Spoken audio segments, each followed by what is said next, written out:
NDTV के 25 साल पर आयोजित समारोह में देश भर की 25 हस्तियों का सम्मान किया गया। इस मौके पर 50 और 60 के दशक की मशहूर अभिनेत्री वहीदा रहमान को भी सम्मानित किया गया।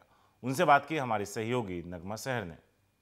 वहीदा जी, बहुत बहुत मुबारक हो पहले आपको कि एनडीटीवी ने 25 जिन लेजेंड्स को इस चीज़ के लिए चुना है, उसमें आप शामिल हैं। बहुत मुबारक हो आपको। और शुक्रिया। आपने जब सुना इस बारे में तो आपका कैसा इस पर रिएक्शन था? पहले तो मुझे बहुत ताज्जुब हुआ जी कि सारे ग्लोबल इंडियंस में 25 लोगों में मेरा भी एक नाम है, तो मुझे ताज्जुब भी हुआ और बेहद खुशी भी हुई। जी, आपने बहुत दिनों के बाद, अब इन दिनों इस साल आप फिर काफ़ी ख़बरों में रही और अब बहुत एक्टिव रही हैं, और बीच में बहुत लंबा वक्त था जब आप हमेशा लोगों के दिलो दिमाग में छाई रही, पर आप पब्लिक के सामने बहुत नहीं आई थी।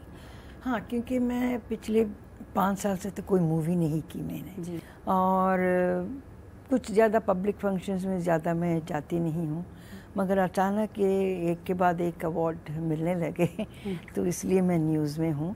हालांकि पिक्चर कोई मैं कर नहीं रही हूँ। पिक्चर लेकिन आपने जब की थी, अब पता नहीं इसको कमबैक कहना सही होगा या नहीं, पर दिल्ली 6 में आपने रोल किया था और वो बड़ा अच्छा सा एक गाना था, ससुराल गेंदा फूल, जिसमें आप खड़ी भी हुई और थोड़ा डांस भी किया। वो कैसा है आपके लिए? उसको मैं कमबैक नहीं कहूँगी जी, क्योंकि 10-12 पहले तो लम्हे पिक्चर की थी यश चोपड़ा जी की, उसके 10 साल के बाद मैंने की ओम जय जगदीश, फिर रंग दे बसंती, फिर अपना सेन की एक फिल्म थी 15th पार्क एवेन्यू, फिर दिल्ली 6। दिल्ली 6 के बाद मैंने कुछ नहीं किया है और शायद मैं एक छोटा सा गेस्ट रोल करने वाली हूँ अपने कमल हसन की मूवी जी विश्वरूपम में। उसमें जो वो तमाम फिल्में जो आपने की, चाहे लम्हे हो या दिल्ली 6 हो या बीच में जो भी शुरुआत जब आपने की दोबारा से काम करने की, उसकी कोई वजह, क्या स्क्रिप्ट अच्छी थी, आपको दोबारा कैमरे के सामने आने का आपका दिल चाहा कि अब दोबारा करें?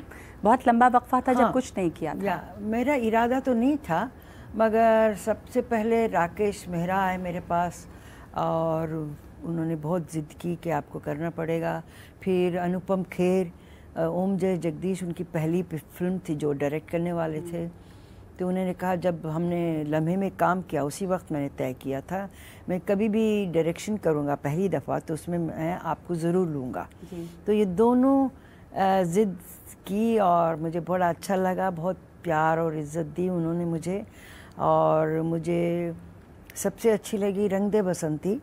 हालांकि रोल ऐसा लेंथ वाइज कुछ नहीं था। I believe in the impact of a role instead of length wise मगर वो इतना अच्छा था। मैंने राकेश से कहा कि भैया रोल तो कुछ नहीं है, बहुत छोटा सा, बोले मगर यहाँ से टर्निंग पॉइंट शुरू होता है फिल्म का, it which leaves a very major impact. So मुझे बड़ी खुशी हुई, बहुत बढ़िया फिल्म थी वो। और ओम जय जगदीश भी वैसे पहले तो नहीं इतनी चली थी, मगर लोगों को बहुत पसंद आती है, टीवी पे अक्सर दिखाई जाती है, तो अच्छा लगा कि इतने दिन के बाद में आए। बट वो लोग उन्होंने अप्रोच किया, मैंने ये सोचा नहीं था कि मैं वापस फिर से काम शुरू करूँगी। जब ये आप कहती हैं कि इम्पैक्ट रोल का बहुत अहम है, तो अब आपको लगता है कि कुछ बेहतर ऐसी स्क्रिप्ट्स आ रही हैं जिनमें औरतों के लिए, जो एक्ट्रेसेस हैं, हीरोइंस हैं, उनके लिए ज़्यादा माने खेज़ रोल्स हैं? क्योंकि बहुत बार ऐसा होता है अभी भी कि जो एक्टर्स हैं उन्हीं के अराउंड, उन्हीं के इर्द गिर्द फिल्म रिवॉल्व करती है। पहले और अब में कोई फ़र्क है इसमें, जब आप काम करती थी, जब आप बहुत एक्टिव थी, और अभी के दौरान? पहले हमारे वक्त फिल्में बनती थी, ज़्यादातर दोनों के रोल इक्वल हुआ करते थे, मेल एंड फीमेल के। उसके बाद जब से अमिताभ बच्चन आए, उन्होंने टेक ओवर किया, तो पूरा वो वायलेंट इस पे बेस्ड था, तो वो इतने कन्विंसिंग थे कि एक आदमी वो 15-20 आदमी की छुट्टी कर दें तो वो लगता था ही कैन डू इट। तो उस पर चल पड़ी फिल्में। अब मैं कहूँगी फिर से वापस वो दौर आ रहा है, मगर स्लोली, जो औरतों के साथ हमेशा ही ये कि हीरोइन ओरिएंटेड स्क्रिप्ट्स हो रही हैं, फिर से हो रही हैं। मसलन कहानी, जिसमें विद्या बालन ने बहुत अच्छा काम किया, या डर्टी पिक्चर, या तलाश में ऑफ कोर्स आमिर और करीना का इक्वल रोल था। फिर अभी भी मैंने सुना माधुरी और हुमा कुरैशी की फिल्म बन रही है, वो भी गर्ल ओरिएंटेड है, तो बनती हैं मगर कंपैरेटिवली कम बनती है। तो आपके दौर में जो था और अभी वापस हो बीच का एक फेज था जब बिल्कुल इस तरह की चीज़ें नहीं हो रही थी, उसमें बिल्कुल नहीं होती, हीरो ओरिएंटेड तमाम चीज़ें थी अभी भी। लेकिन उम्र की अगर बात करें तो चाहे वो शाहरुख हो या सलमान हो या आमिर हो, 40 के हों 45 के हों, उनकी उम्र नहीं होती, पर एक्ट्रेसेस की अभी भी हो जाती है। बड़ी अफसोस की बात है, ये सिर्फ हिंदुस्तान में नहीं सारे दुनिया में ये सिलसिला चलता है। और क्यों वो जब जूं उनकी उम्र बढ़ती जाती है हमारे हीरोज़ की, वो छोटी छोटी लड़कियों के साथ काम शुरू करते हैं ताकि उनको लगे कि हम भी उतने ही छोटे हैं। और हम औरतों के लिए ये होता है तो ये तो बड़ी उम्र की हो गई, ये क्या कर सकती तो सिर्फ या तो दादी नानी बनेंगी या कोई कैरेक्टर रोल में आएंगी। बिल्कुल बिल्कुल। देखिए जैसे हॉलीवुड में बनी थी bridges of the Madison county, जी जी, वैसी फिल्म यहाँ नहीं बन सकती कि उस उम्र के आदमी और इस उम्र की औरत जिसके 3 जवान बच्चे हैं और कामिंद हस्बैंड भी है, फिर भी कहीं से उसको प्यार हो जाता है एक आदमी से। वो अभी तो मैं तो कहूँगी गाइड के बाद लोग मैच्योर हो गए हैं, ज़्यादा एजुकेटेड हो गए हैं, हो सकता है, बट इट डिपेंड्स आप कैसे प्रेजेंट करते हैं उसको। जी, मैच्योर स्क्रिप्ट्स की जब आप बात कर रही हैं तो मुझे फागुन की याद आ रही है। बहुत मैच्योर स्क्रिप्ट थी वो भी, राजेंद्र सिंह बेदी की, बड़ी रेवोल्यूशनरी थी। आपने जो तमाम फिल्में की उसमें से वो खास है आपकी? या वो भी बहुत अच्छा सब्जेक्ट था और मुझे लगा कहीं डायरेक्टर साहब मिस कर गए उस चीज़ को कि वो जो कहना चाह रहे तो पूरा निकल कर नहीं आया। और एक दूसरी फिल्म जब मुझे पता चला कि आपकी मेरी कल मुलाकात होगी तो मैं आपके गाने फिर से सुन रही थी, कॉफ़ी विद वहीदा और वो तमाम जो सीरीज़ हैं, और कुछ गाने जैसे पिया तो से नैना लागे वो मुझे बहुत पसंद है। आपको गाइड से आपका कौन सा पसंदीदा गाना है या कुछ मैम आपकी यादें हैं उन गानों से जुड़ी हुई?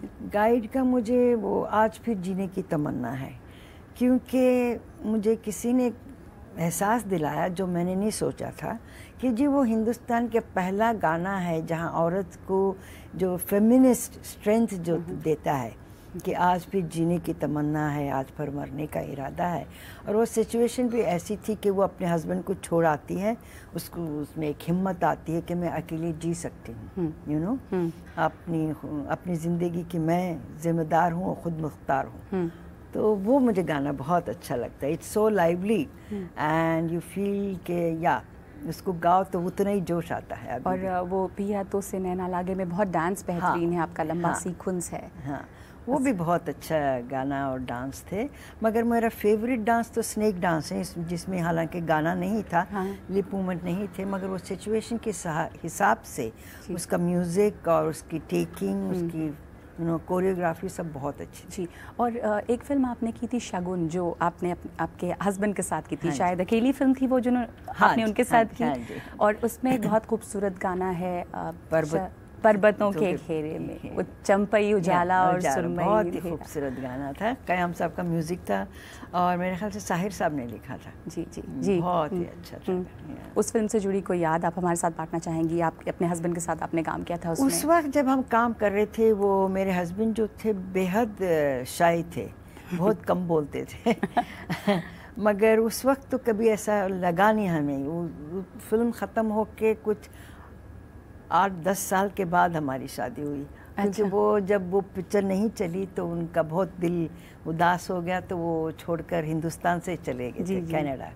फिर वापस आए, जो होना था सो हुआ, सो हमारी शादी हो गई। और फागुन के बाद आपने एक तरह से तय किया कि अब आप कैरेक्टर रोल्स करेंगी, तो उस वक्त डिसाइड किया वो एक फिल्म थी? डिसाइड करने का सवाल नहीं है, जैसे आपने पहले भी कहा, औरतों को नहीं मिलती, एक उम्र हो जाती है और दिमाग में ये आ जाता है उनके कि इनकी शादी हो गई, अभी क्या।